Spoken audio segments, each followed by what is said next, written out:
Assalamualaikum warahmatullahi wabarakatuh. Pada video kali ini, izinkan saya untuk memaparkan aksi nyata dari modul 1.4, yakni mengenai budaya positif di SD Islam Al-Azhar Muhammadiyah Simabur. Perkenalkan, saya Hera Sagita SPDI dari SD Islam Al-Azhar Muhammadiyah Simabur, Kabupaten Tanah Datar, Sumatera Barat. Dan saya dibimbing oleh Ibu pengajar praktik, yakninya Ibu Erni Permita SPD, dan fasilitator dengan Bapak Apriansyah MPD. Tuhan kan menuntunmu,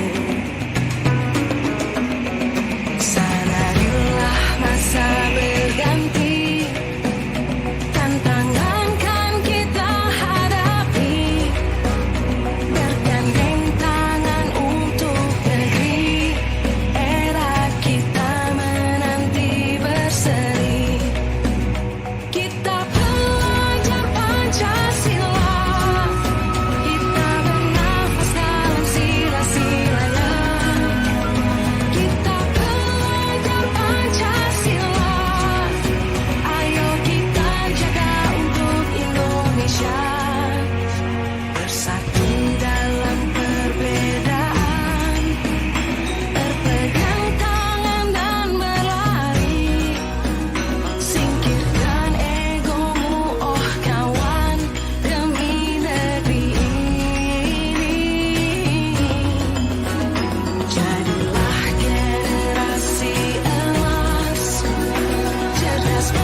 Puji syukur marilah sama-sama kita ucapkan kepada Allah Subhanahu wa taala karena sampai saat ini Allah masih melimpahkan rahmat serta karunia-Nya kepada kita semua. Begitu banyak rahmat dan karunia-Nya yang Allah turunkan kepada kita sehingga jika kita hitung nikmat tersebut maka kita tidak akan sanggup untuk menghitungnya. Kemudian salawat berangkat salam kita mohonkan kepada Allah selalu tercurah kepada junjungan kita yakni Nabi besar Muhammad sallallahu alaihi wasallam. Allahumma shalli ala Muhammad wa ala ali Muhammad. Yang kami hormati Bapak Kepala Sekolah, yang sama-sama kita hormati Ibu Hera Sagita selaku calon guru penggerak angkatan ke-8. Seterusnya kepada ibu-ibu majelis guru yang berbahagia. Sebelum kita melangkah ke acara selanjutnya, marilah kita mulai dengan membacakan basmalah. Acara selanjutnya pembacaan wahyu ilahi yang akan dibacakan oleh Ibu E. Pada Ibu silakan.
Alhamdulillah sudah kita dengarkan sama-sama pembacaan ayat suci.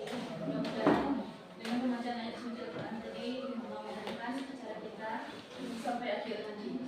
Kemudian acara selanjutnya sepatah kata dari Bapak Kepala Sekolah. Dari Bapak silakan. Assalamualaikum warahmatullahi wabarakatuh. Waalaikumsalam. Segala puji syukur kita panjatkan kepada Allah karena dengan rahmat karunia beliau pada siang ini kita dapat berkumpul kembali dalam ruangan kelas kita ini dalam rangka penerimaan informasi oleh guru CGP kita yaitu Ibu Teras kita. Dan tak usah-usahnya salawat dan salam kita kirimkan kepada Allah. Semoga disampaikan kepada diri kita yang bisa Sallallahu Alaihi Wasallam yang menghormati guru kita, saudara kita, ibu-ibu, majelis guru, SD Al-Azhar yang menghormati. Sebagaimana yang telah kita lihat dan kita alami bahwa dalam calon gubernur ini banyak tahapan-tahapan yang kita lalui. Pada tahapan yang sekarang yaitu tentang diseminasi budaya positif. Mungkin nanti diseminasi budaya positif ini yang akan diterangkan oleh calon gubernur ada imbasnya kepada kita semuanya. Lebih-lebih nanti hulu dari ini adalah kesejahteraan kita. Jadi untuk itu kami tidak memandangkan kata-kata. Mari dan nanti kita ikuti secara bersama, yaitu tentang apa-apa saja nanti masalah dimensi budaya positif yang harus kita terapkan di sekolah kita masing-masing. Ini termasuk tugas dari guru calon guru penggerak untuk memberikan materi ini kepada kita bersama. Jadi sekali lagi kita ikuti secara bersama untuk nanti bisa imbasnya kepada kita, lebih-lebih nanti kepada anak-anak didik kita. Sebab apa? Sebab mau tidak mau kita suka tidak suka itu yang jelas untuk kurikulum merdeka ini kita akan laksanakan. Walaupun ini kelas 1, 2, 4, 5 kalau terlaksana, mungkin untuk tahun ajaran baru ini itu sudah kita semuanya dari kelas 1 sampai kelas 6 itu sudah dilaksanakan kurikulum merdeka ini. Jadi nanti mungkin banyak hal-hal positif yang akan kita ambil dari Ibu Era masalah di dimensi budaya guru penggerak. Dan begitu juga mungkin yang ada sekarang untuk pendaftaran CGP tahap mana ini 10 sudah dibuka. Nah, tolong kita kalau bisa kita juga ikuti. Lebih sama mudu-mudu itu bisa manfaatnya. Dan itu dari kami. Tadi itu kurang lebih mohon maaf. Ini sudah dengan Assalamualaikum warahmatullahi wabarakatuh.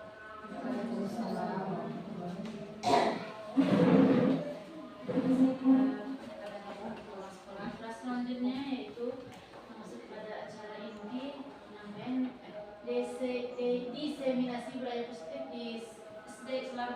Muhammad Yasmin. Pada Ibu Mira Salita, silakan.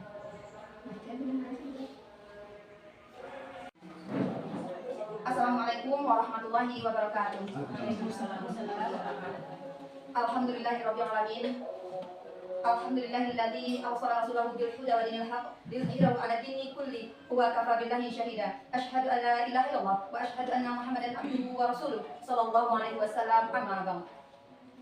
Marilah kita mengucapkan puji dan syukur kepada Allah Subhanahu wa taala karena pada hari ini kita telah berkumpul di ruangan kelas 5 ini untuk melaksanakan diseminasi budaya positif di sekolah kita. Selawat keliling salam kita mohonkan kepada Allah, semoga disampaikan kepada Nabi besar Muhammad sallallahu alaihi wasallam dengan ucapan Allahumma shalli ala Muhammad wa ala ali Muhammad. Yang sama-sama kita hormati Bapak Kepala Sekolah, terusnya ibu-ibu majelis guru yang telah hadir di acara diseminasi budaya positif di SD kita ini. Saya akan menyampaikan tentang budaya positif ini bukanlah karena saya ini mampu atau pintar atau telah bisa, tetapi kita di sini sama-sama belajar untuk bagaimana budaya praktek baik di sekolah kita ini akan terwujud dengan baik dan bisa kita jalankan secara konsisten. Tidaklah akan menggurui Bapak dan Ibu semuanya, tetapi hanya untuk sering berkolaborasi, untuk bekerja sama, untuk mencapai tujuan menjadi mewujudkan anak-anak kita, mengantarkan mereka sesuai dengan impian dan cita-cita mereka menjadi anak yang berbahagia ke depannya kelak.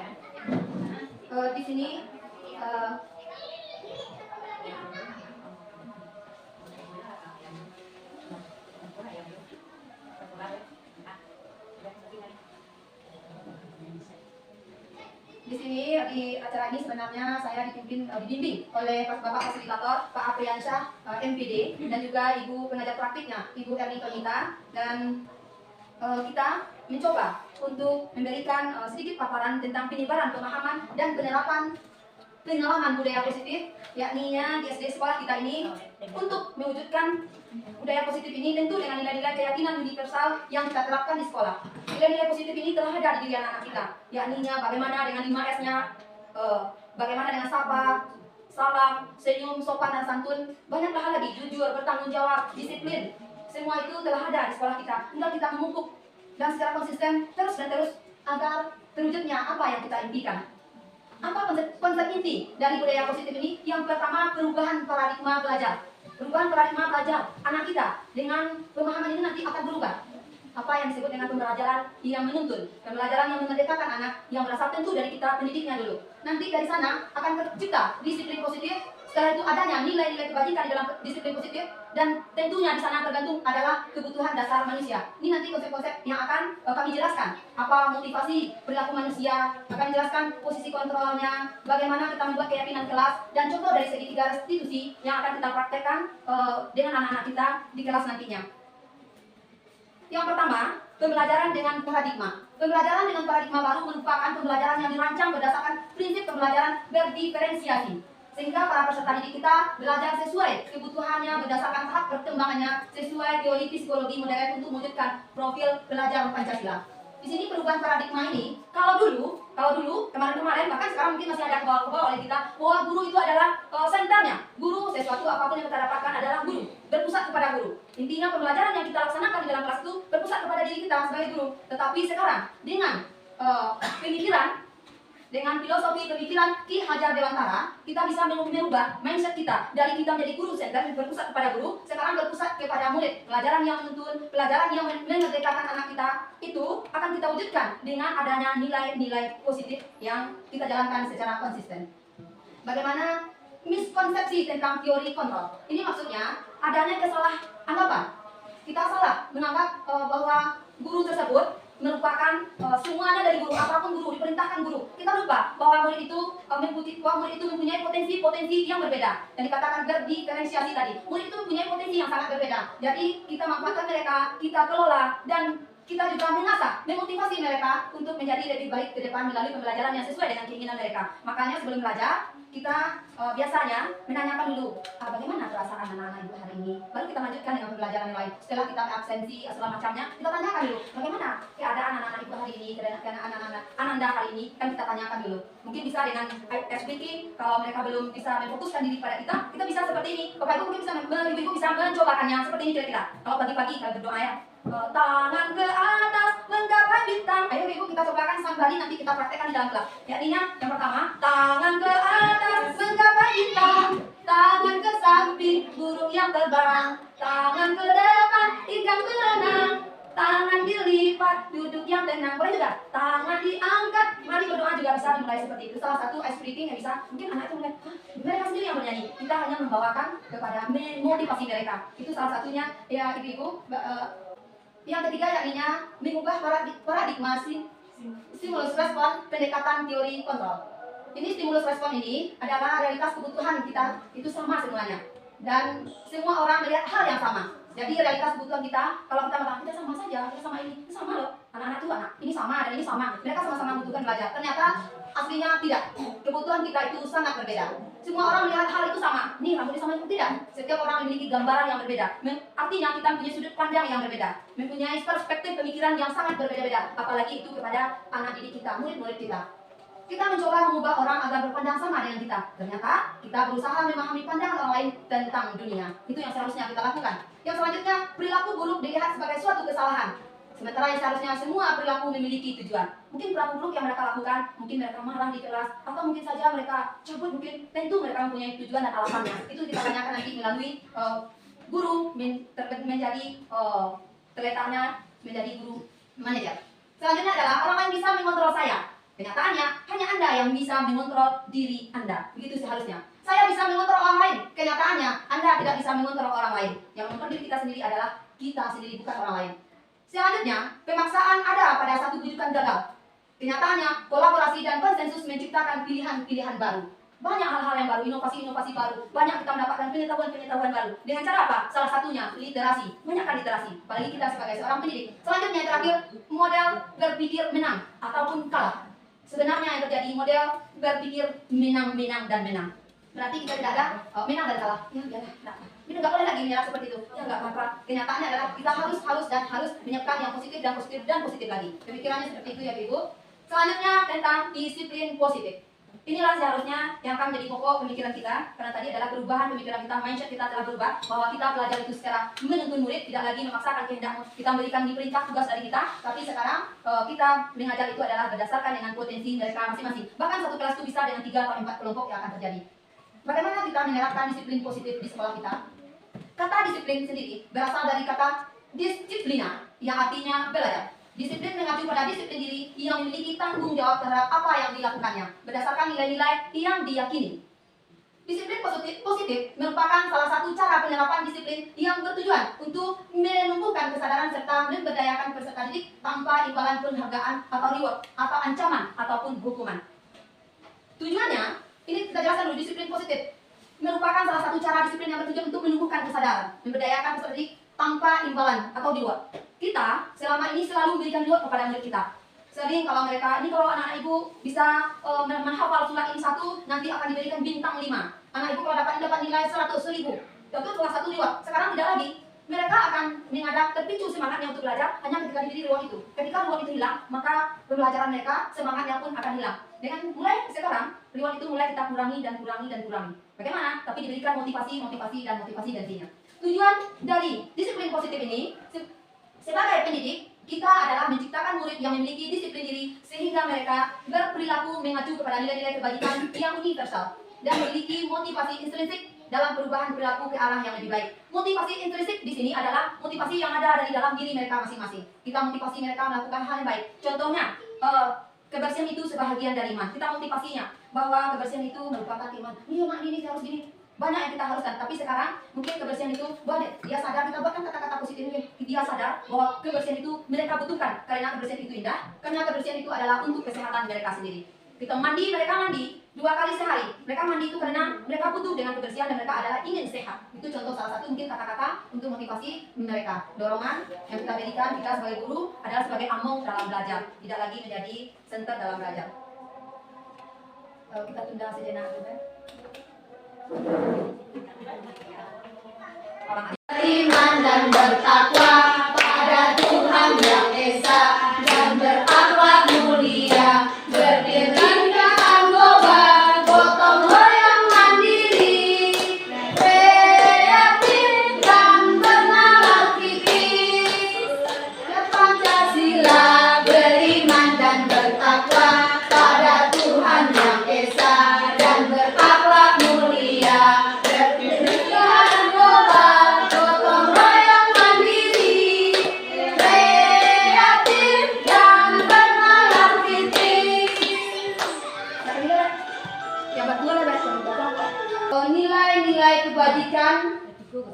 yang disepakati bersama lepas dari suku, bangsa, agama, bahasa maupun latar belakang. Tapi apalagi kalau kita hanya di sekolah ini merupakan sekolah Islam, tentu lebih mudah lagi kita untuk menerapkan budaya positif dengan lingkungan dengan agama yang homogen satu saja. Jadi lebih mudah.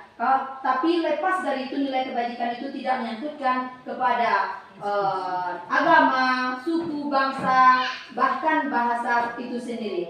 Jadi apa itu profil pelajar Pancasila? Yakninya beriman dan bertakwa pada Tuhan Yang Maha Esa dan berakhlak mulia, berpendidikan global, gotong royong, mandiri, kreatif, dan bernalar kritis. Nah, Ibu Primary Years. Ini yang dimaksud dengan program. Apa itu program kegiatan baik? Toleransi, rasa hormat, integritas, mandiri, menghargai, antusias, empati, keingintahuan, kreativitas, kerjasama, percaya diri, dan komitmen.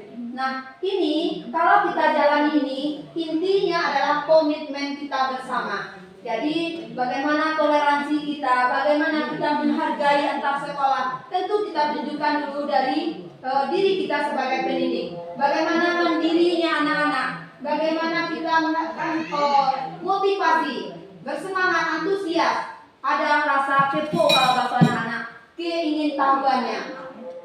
Apa life skill, keterampilan yang kita harapkan daripada adanya nilai-nilai kebajikan tersebut? Kita dapat dipercaya lurus, bisa lurus hatinya, pendengaran yang aktif, tidak merendahkan orang lain, dan memberikan yang terbaik dari diri mereka masing-masing. Ya, intinya dari intrinsik itu keluar dari diri mereka masing-masing. Mereka tidak dipaksa untuk melakukan kebaikan. Kalau mereka membuang sampah pada tempat di dalam tong sampah, itu telah menjadi kebiasaan baik bagi mereka. Tidak ada lagi dikomandokan, anak-anak ibu, anak-anak Azhar, nanti buang sampah pada tempatnya ya, dibuang di dalam tong sampah. Nanti tidak ada lagi kita mengatakan panggilan seperti itu.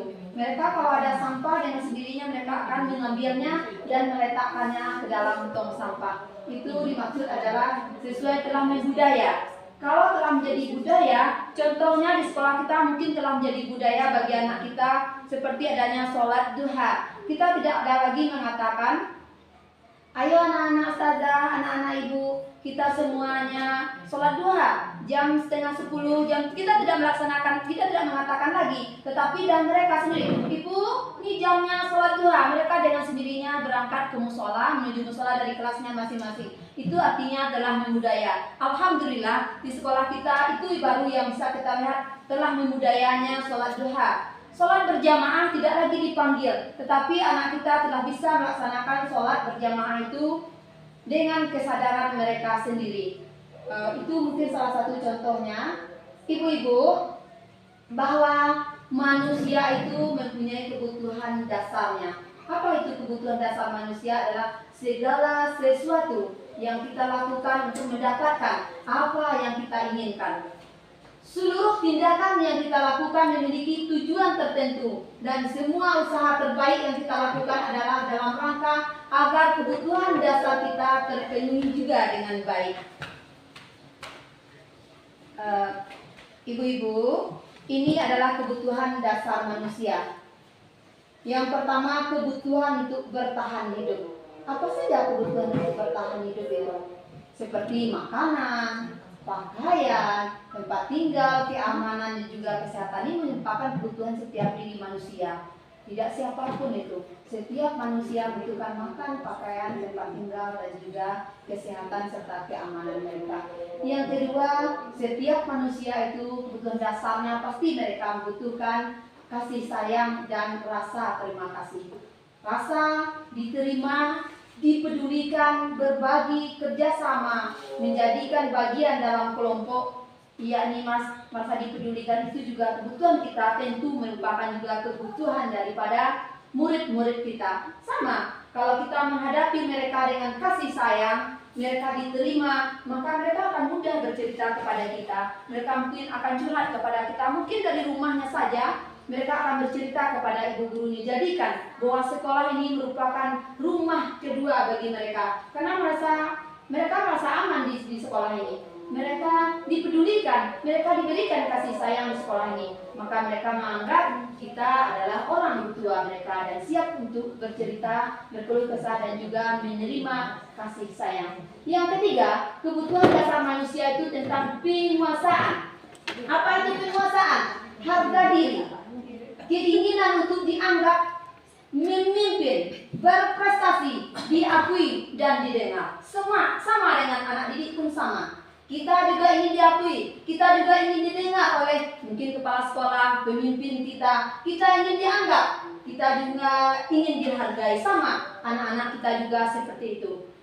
Kita berikan mereka ruang sesuai dengan zaman mereka, potensi, kodrat alam dan kodrat zaman mereka. Kita mengajar dengan kodrat mereka, maka mereka akan mendapatkan yang namanya penguasaan ini. Kebutuhan dasar manusia yang keempat yakni kebebasan. Setiap manusia itu menginginkan kebebasan. Apa itu? Apa saja? Mandiri, memiliki pilihan, mencoba hal yang baru, mampu mengendalikan arah dirinya. Jadi walaupun bebas tapi terkendali. Kita bebas tapi sebebas-bebas anak murid kita bebas belajar karena mereka merdeka. Lalu kita bebaskan di dalam kelas tidak, tapi bebas juga terkendali. Bisa mencoba, bisa hal-hal baru. Ya, temukanlah, berinovatiflah dalam hal pembelajaran.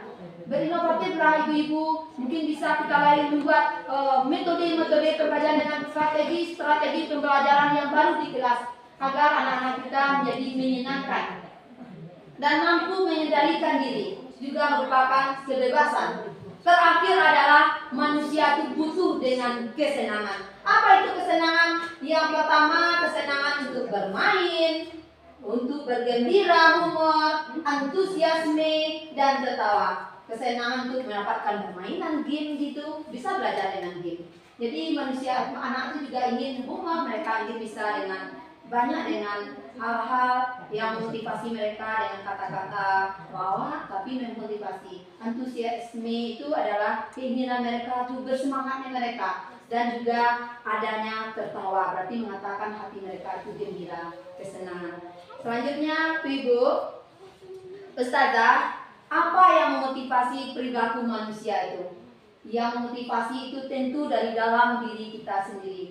Motivasi intrinsik dan juga tentu ada dari luar lingkungan dari diri kita atau dari lingkungan kita, disebut dengan motivasi ekstrinsik. Kalau dari intrinsik, yakninya manusia itu termotivasi untuk menjadi orang yang mereka inginkan dan menghargai diri sendiri dengan nilai-nilai yang mereka percaya. Apa yang kita percayai, maka kita menginginkan menghargai diri itu dari dalam diri kita sendiri. Lalu untuk menghindari ketidaknyamanan atau hubungan, untuk mendapatkan imbalan bisa dilakukan dengan penghargaan dari orang lain.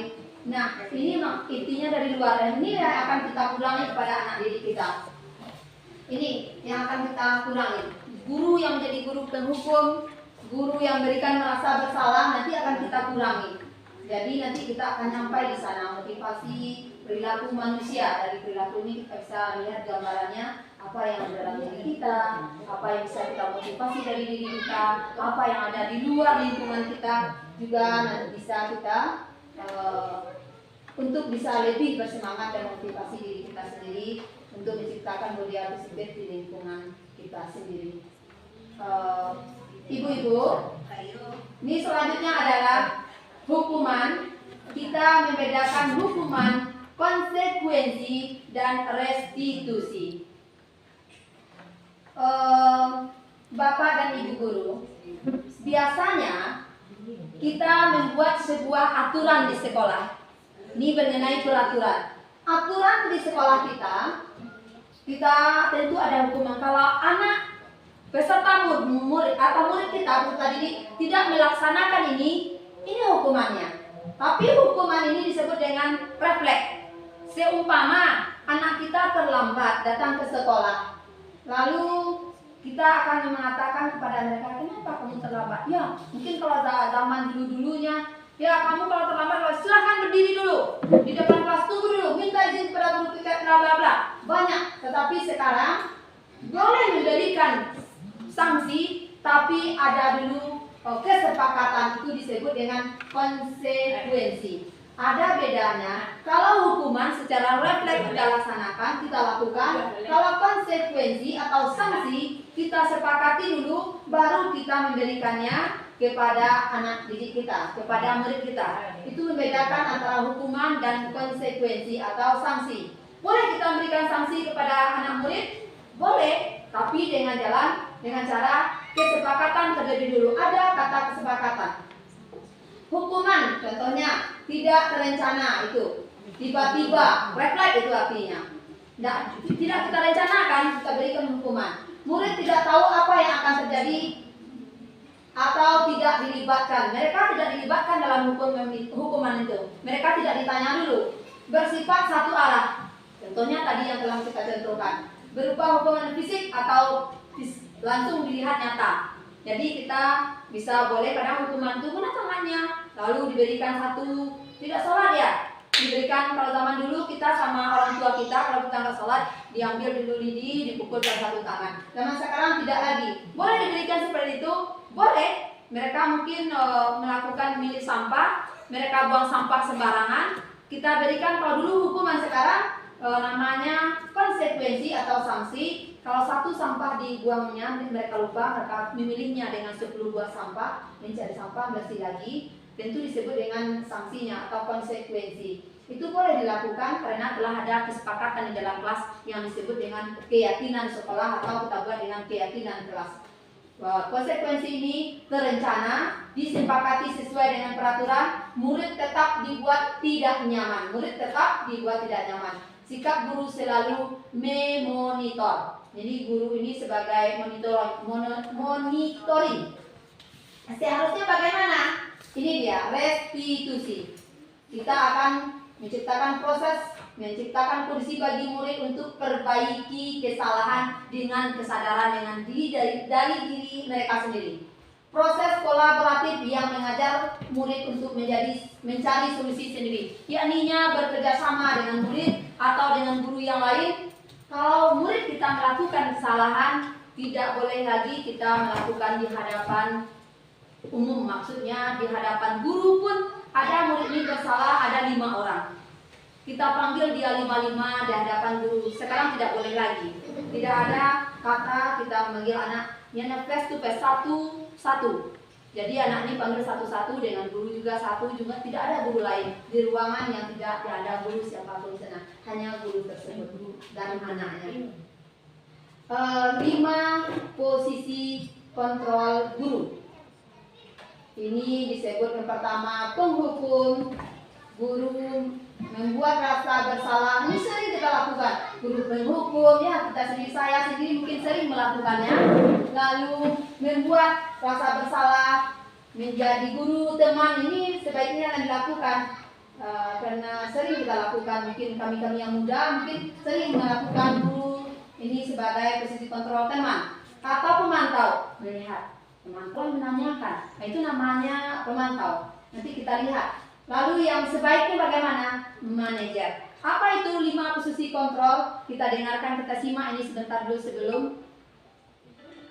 Nah, silakan Bapak Ibu untuk menonton videonya sejenak. Naran! Sini kamu!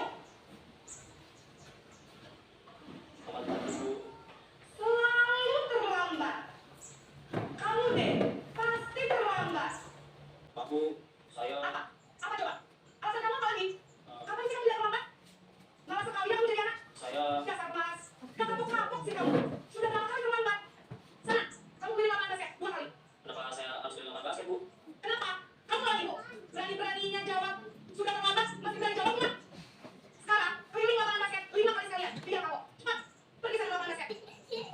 Ini yang pertama Bapak Ibu. Biasanya berbicara dengan nada tinggi, menghardik, menunjuk-nunjuk, Ini bisa kita lakukan. dan menjelaskan. Hukuman bisa berupa fisik maupun psikis. Ibu dan bapak guru hebat. Dampak yang terjadi pada guru ketika guru berada pada posisi pemimpin adalah guru cenderung akan memberontak, bahkan menyimpan dendam.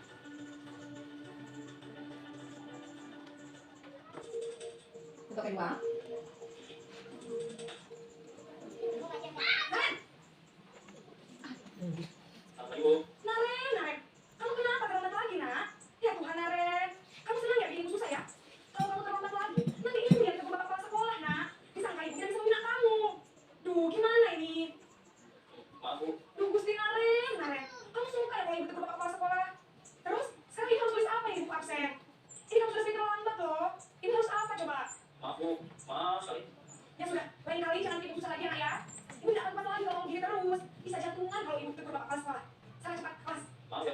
Maaf sekali.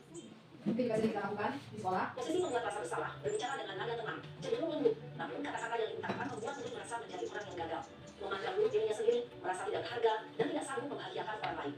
Ketika guru mengambil posisi membuat rasa bersalah, murid akan menganggap dirinya yang bersalah dan ia akan menyimpan emosi negatif tersebut di dalam dirinya. Yang ketiga, posisi sebagai teman.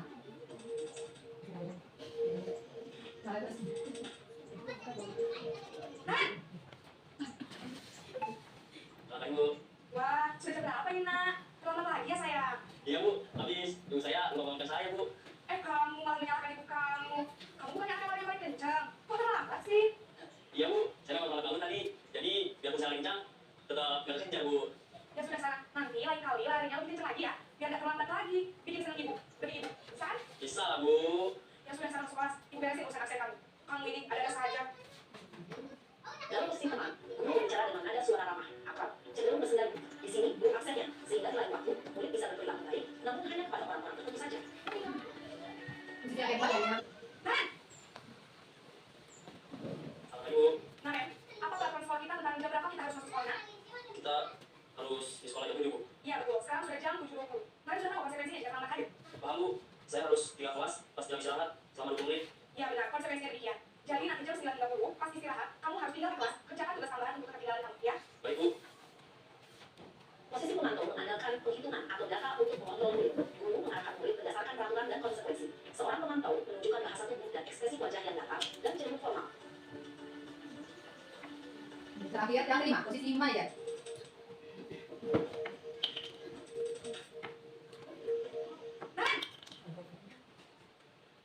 Selamat pagi Bu. Selamat pagi, Karen. Maaf Bu, saya terlambat. Iya, sekolah masuknya jam 7, sekarang sudah jam 7.20. Jadi sekarang bagaimana ya, Karen? Maaf Bu, saya lupa soal saya semalam. Baiklah, menurut kamu, keyakinan sekolah yang mana yang perlu kamu tingkatkan? Menghargai diri sendiri dan orang lain mungkin Bu. Setuju. Jadi, apakah Karen meyakini prinsip saling menghormati tersebut? Iya Bu, saya meyakininya. Apakah Karen bersedia memperbaiki masalah keterlambatan ini? Bersedia Bu. Bagaimana kamu akan memperbaiki masalah keterlambatan ini? Saya akan coba untuk tidak menyetel alat saya Bu. Baik, kalau Karen mau kita alarm di rumah, ada orang yang kira-kira bisa bantu mengingatkan dia? Ada Bu, kata saya, Kak Emma. Ada lagi selain Kak Emma? Selain Kak Emma, ada ibu saya. Baik, jadi yang mengingatkan Karen adalah Kak Emma dan Ibu ya. Kira-kira akan mulai alarm kapan, Karen? Setelah pulang sekolah, akan segera saya lakukan. Baik, jadi Naren akan setel alarm untuk bangun besok pagi dan akan diingatkan oleh kakak dan ibu dan Naren ya. Ada lagi yang mungkin belum dilakukan Naren? Agar tidak kewalahan lagi. Tidak ada Bu. Baik Naren, terima kasih untuk kerjasama kamu. Sekarang kamu boleh kembali ke kelas 12. Baik Bu, terima kasih. Posisi manajer adalah posisi kontrol dan disarankan untuk membimbing murid memiliki sikap disiplin yang positif, yaitu murid yang mandiri, bertanggung jawab, dan dapat memecahkan masalah. Tujuan dari posisi ini adalah agar murid dapat berefleksi atas tindakannya. Guru akan dengan tulus memberikan pertanyaan-pertanyaan bermakna, sehingga membuat murid dapat belajar dari kesalahannya dan mencari sebuah solusi untuk menyelesaikannya. Ibu dan bapak guru hebat, setelah mengamati adegan kelima posisi kontrol tadi, kira-kira posisi mana yang paling ideal? Posisi mana yang dapat menunjang motivasi intrinsi murid?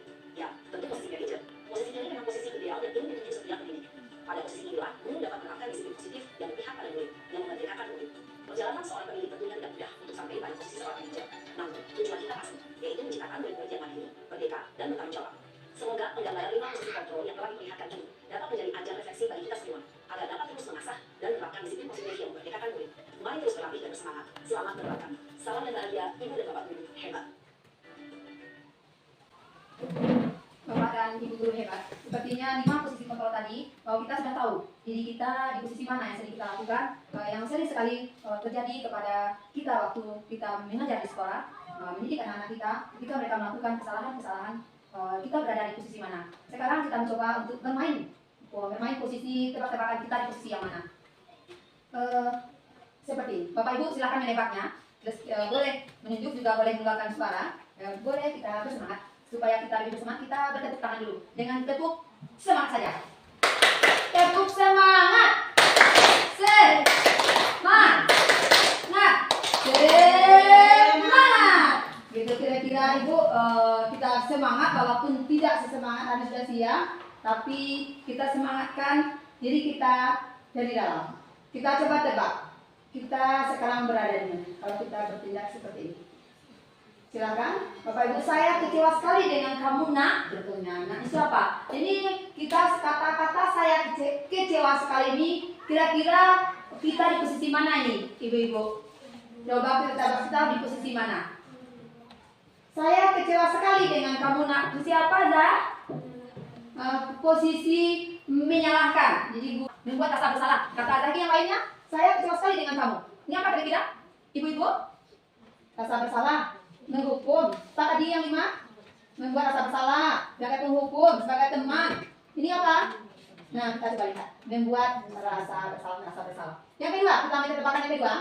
Kamu tidak pernah benar melakukannya. Mungkin dari kata-kata tadi udah tahu ini di posisi mana. Kamu tidak pernah benar melakukannya. Nah, posisi apa? Sudah? Menghukum. Coba kita lihat. Posisi di mana kita kalau kata-kata tadi? Penghukum, ya benar. Ini maafkan saja ya Ibu. Penghukum sebagai posisi. Yang ketiga, tebakan kita adalah di posisi mana? Kamu tidak pernah mendapat nilai jika tidak mengerjakan tugas ini.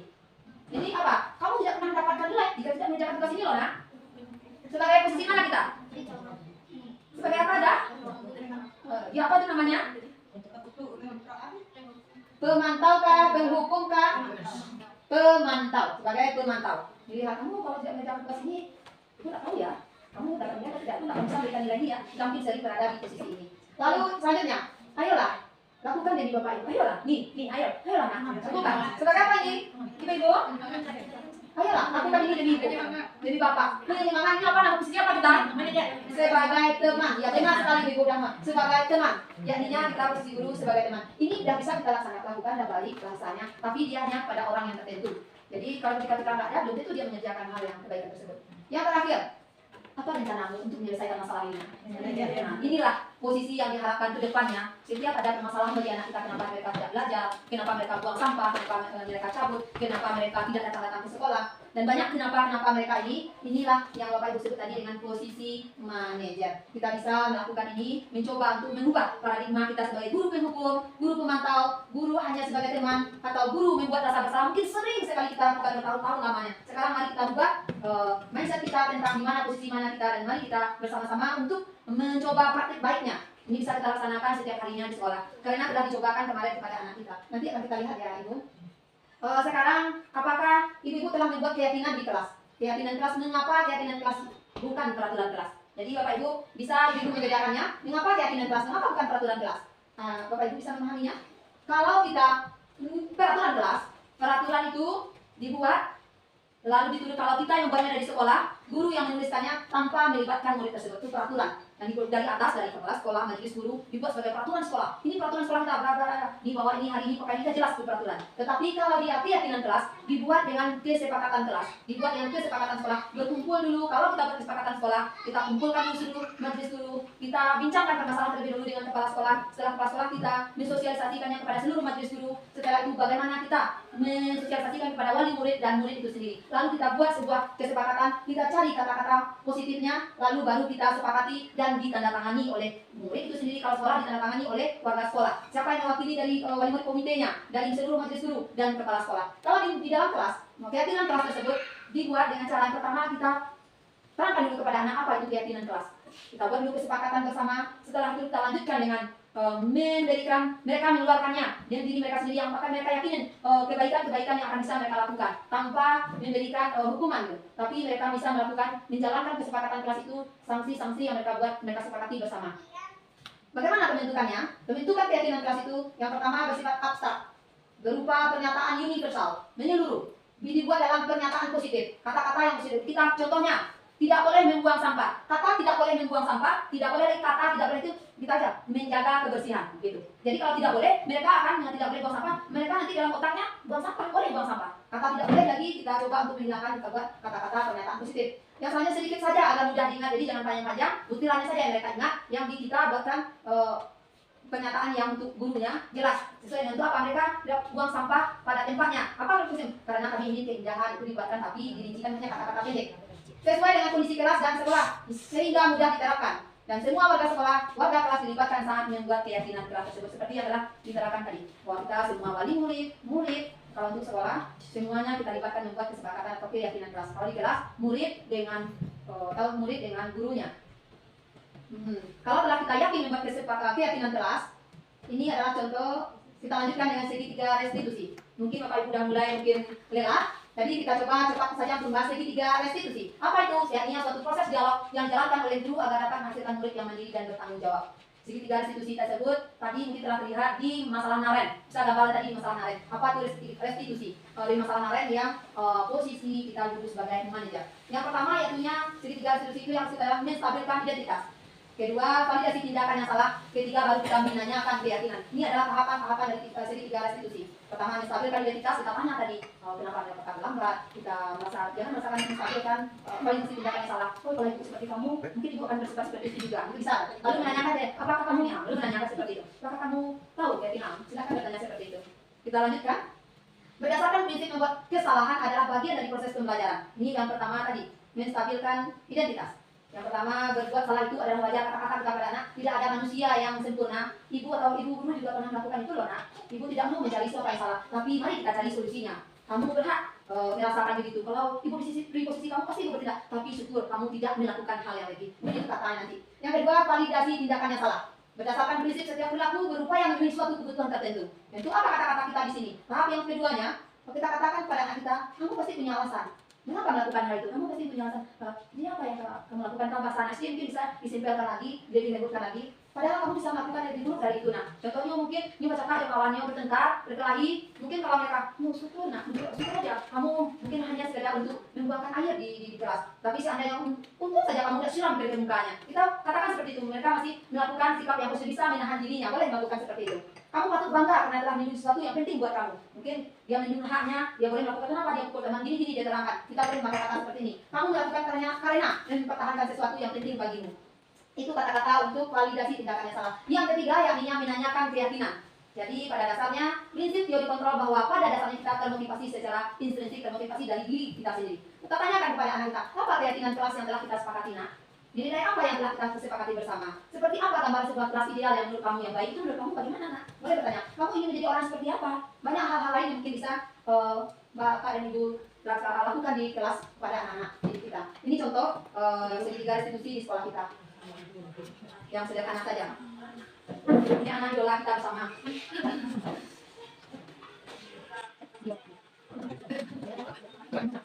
Biar nggak lupa. Ini kita akhir lagi yo. Jangan lupa sama ya. Berapa saya masa ini buat. Tadi mau kita lagi kita pakai sama soal 16. Jadi sudah 16 itu. Kalau kita mau lagi apa? Ya boleh apa? Dan akhirnya kita pakai apa?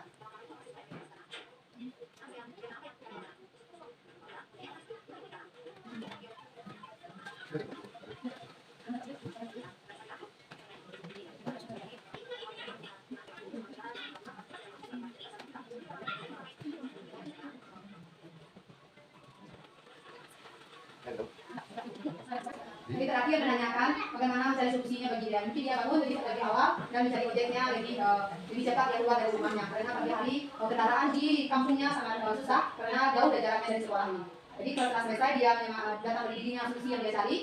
Lalu kita juga bisa mengatakan untuk menghubungi orang tuanya bekerja sama. Dia juga bisa mengatakan untuk membangunkan lebih awal kepada orang tuanya. Terakhir ditutup saja dengan dia belajar lebih semangat lagi dan suruh langsung ke dalam kelas. Seperti itu kira-kira ibu bapak guru. Terakhirnya, ini adalah disiplin budaya positif atau disiplin positif yang kita terapkan di sekolah kita. Tentu banyak rintangan yang akan kita hadapi. Tentu tidak semudah kita membalikan telapak tangan. Tentu kita mulai tahap demi tahap, kita mulai mengurangi posisi kita sebagai penghukum, sebagai pemantau, maupun kita sebagai pembuat rasa bersalah. Tapi kalau boleh kita pakai teori yang banyak kita pakai penghukum, kadang-kadang kala masih kita pakai kalau pemantau atau teman bisa kita pakai, tapi dikurangi. Kita mencoba untuk menjadikan posisi kita menjadi posisi guru sebagai manajer. Sebaik-baiknya guru untuk kedepannya kita menjadi seorang guru, seorang manajer di sekolah kita. Jadi memiliki standar kepribadian, profesional dan sosial yang baik di mana guru mampu merefleksikan dirinya dalam posisi kontrol saat ini, bagaimana pelajaran dirinya sebagai among atau sebagai manajer yang menuntun murid-muridnya menjadi insan yang mandiri, merdeka dan bertanggung jawab sesuai dengan standar nasional pendidikan kita, mewujudkan murid kita sesuai dengan profil pelajar Pancasila. Ya ibu, itulah paparan dari diseminasi budaya positif yang bisa kita terapkan di sekolah kita. Saya ucapkan syukran kehadiran atas semua perhatiannya dan kita tutup dengan sebuah nyanyi saja. Bukan nyanyi Pak, ice breaking. Bisa diberikan kepada anak-anak kita seperti ini. Kalau hari itu kita kembang kuncup, kita juga bisa berikan seperti tepuk 1, tepuk 2, atau tepuk 5 sampai 5. Ya ibu kita bertepuk yang teratur kan tadinya. Tepuk 1, tepuk 2, tepuk 3, tepuk 4. tambah dengan kata-kata tepuk satu, semangat, boleh nanti dengan tepuk ketiga semangat, tepuk 4 bisa konsentrasi, tepuk 5 boleh kita tambahkan dengan kata-kata yang termotivasi untuk mereka. Mungkin itu saja, semoga kita juga bersemangat karena hari sudah siang. Mohon maaf atas waktunya dan juga terima kasih juga atas semua waktunya juga. Dan akhirul kalam billahi taufiq wal hidayah. Assalamualaikum warahmatullahi wabarakatuh. Dan assalamualaikum warahmatullahi wabarakatuh.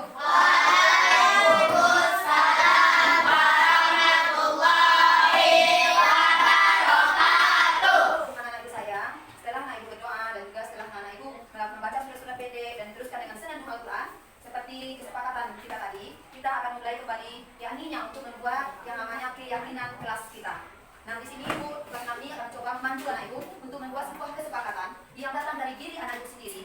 Mau apa? Anak ibu apa impian di kelas ini? Mau bagaimana anak ibu di kelas ini? Apa keinginan anak ibu untuk di kelas ini yang akan nanti ke depannya anak ibu terapkan yang benar yakin, tetapi tidaklah akan merugikan anak ibu sendiri. Jadi ini yang bersifat positif. Jadi penyerapan kita, keyakinan kita yang akan mampu kita terapkan adalah hal-hal yang positif yang keluar dari hati anak ibu sendiri. Anak ibu bisa mengeluarkan pendapatnya yang semestinya di awal tahun pembelajaran ini kan bisa mengeluarkan pendapat. Jangan ditulis namanya nanti. Ibu akan memberikan kertas tipnote ini kepada anak ibu, akan ibu bagikan. Setelah itu anak ibu saya akan menuliskannya pendapat apa keinginan ibu itu lalu ditegakkan ke depan sini keyakinan kelas ini. Oke, bisa anak ibu laksanakan? Nah, kalau begitu silakan saya coba.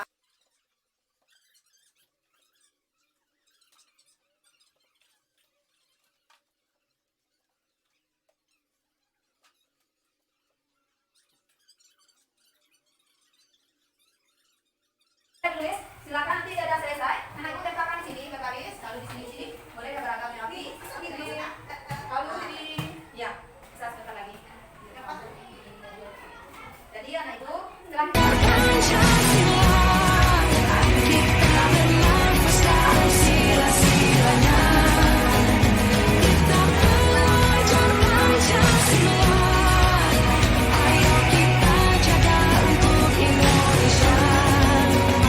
Kita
dalam kelas mengerjakan pikir, saling tolong menolong. Apa nih, berdoa sebelum mulai pelajaran? Ya, berdoa sebelum datang tepat waktu ke sekolah. Ini kita pindahkan bisa? Bisa kita pindahkan nih. Yang pertama datang tepat waktu, oke. Yang kedua, baru berdoa sebelum belajar. Yang ketiga apa lagi? Yang ketiga, kita apa? Menjaga kebersihan. Menjaga kebersihan apa nah? Kebersihan kelas. Apa lagi sayang? Selalu lah katanya, iya. Selalu gitu. Menjaga kebersihan kelas. Apa lagi nak? Selalu menjaga kebersihan kelas. Berpakaian seragam. Apa nak? Berpakaian sesuai dengan jadwal. Nah, yang belas sepakati. Berpakaian seragam. Berpakaian seragam sekolah sesuai dengan sesuai dengan tata tertib, aturan sesuai dengan apa tadi? Aturan baju sekolah. Nah, apa lagi sayang? Yang kelima, selalu belajar dengan baik, bersikap apa tadi Pak? Mengangkat tangan. Saya ingin kelas yang bersih dan nyaman, tidak berlibur, menciptakan suasana yang sejuk dan teduh. Apa lagi mengangkat tangan apa? Mengangkat tangan ke sana.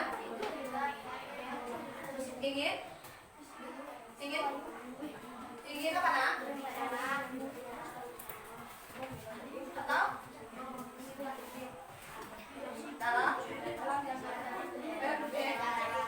Nah, apa lagi nak? Sering dengar sikap baik. Nah, tidak boleh meribut, makanya berbahasa yang sopan dan santun ya toh. Berbahasa sopan dan santun. Belajar itu menerapkan suasana yang sejuk dan menciptakan terakhir siapa tadi? Menciptakan suasana yang apa? Yang nyaman, tenang, yang nyaman tuh tenang itu salah. Menciptakan suasana yang nyaman, tenang dan damai. Bagus, damai dalam pelajaran boleh, damai dalam pembelajaran. Selalu menghormati dan menghargai antar teman dan guru. Oke, itu aja mungkin sudah nas banyak tuh. Lalu kelas sepakatannya berapa tadi sayang? 8. Nah, ini kesepakatan kelas yang kita sepakati di kelas 6 bersama-sama. Terima kasih anak ibu telah mengungkapkan pendapatnya. Dan ini ada yang dari satu ya. Ini. Ya, yang belajar yang dipimpin oleh dipimpin oleh ketua kelas ya. Belajar kalau kita berdoa, datang ke sekolah, berdoa sebelum belajar. Yang dipimpin tambah tadi. Yang dipimpin oleh siapa tadi Farid? Oleh siapa ketua kelas anak itu? Di ketua kelas. Nah, Bapak ini semangat ya. Oh, pintar itu. Nah, berdoa sebelum belajar dimulai. Dipimpin oleh ketua kelas. Berdoa sebelum belajar dipimpin oleh ketua kelas. Yang ketiga, kepadanya selalu menjaga kebersihan kelas. Yang keempat, apa sayang? Nah, yang kelima, coba ini dengan suaranya si Fahira. Yang keenam, berbahasa sopan dan santun pelajaran. Bu dengar bahasa Gio yang ketujuh Gio, suaranya. Menciptakan suasana yang nyaman, tenang dan damai dalam pembelajaran. Terakhir, kita baca sama-sama.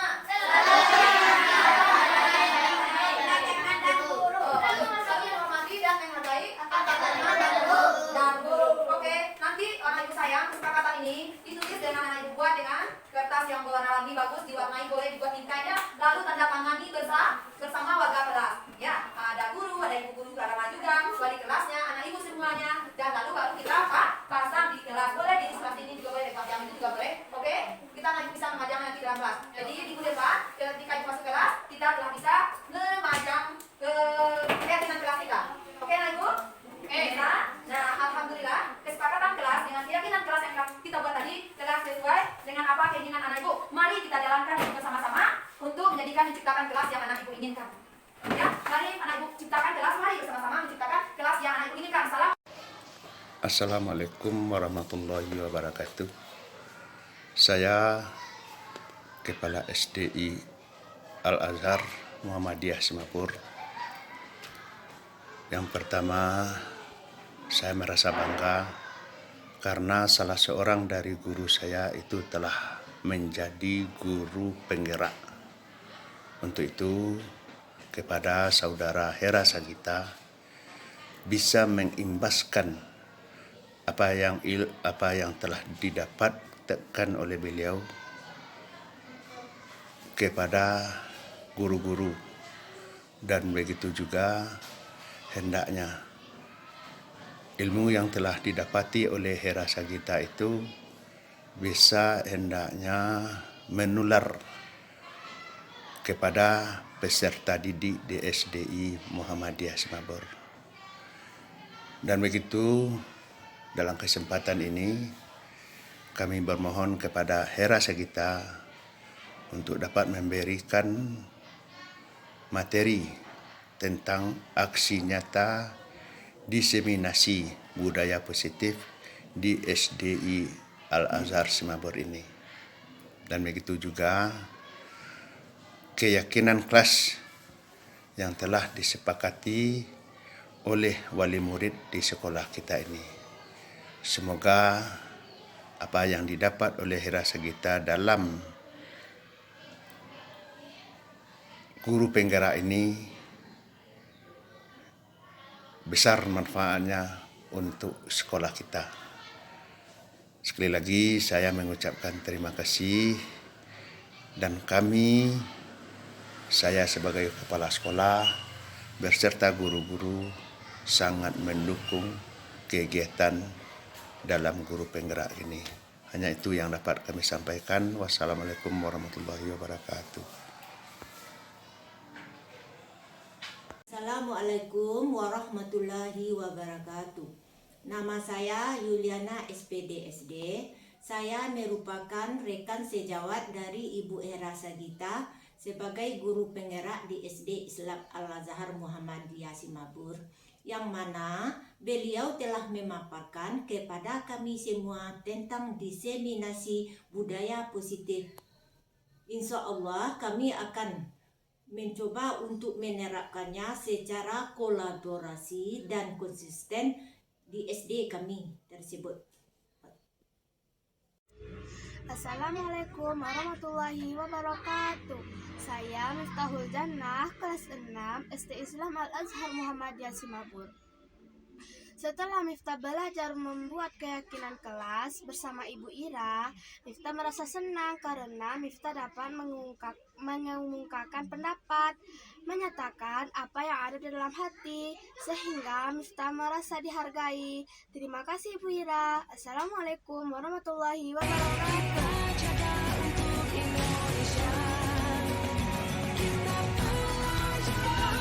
Demikianlah paparan dari aksi nyata modul 1.4 budaya positif SD Islam Al-Azhar Muhammadiyah Simabor. Syukran dan salam semangat. Salam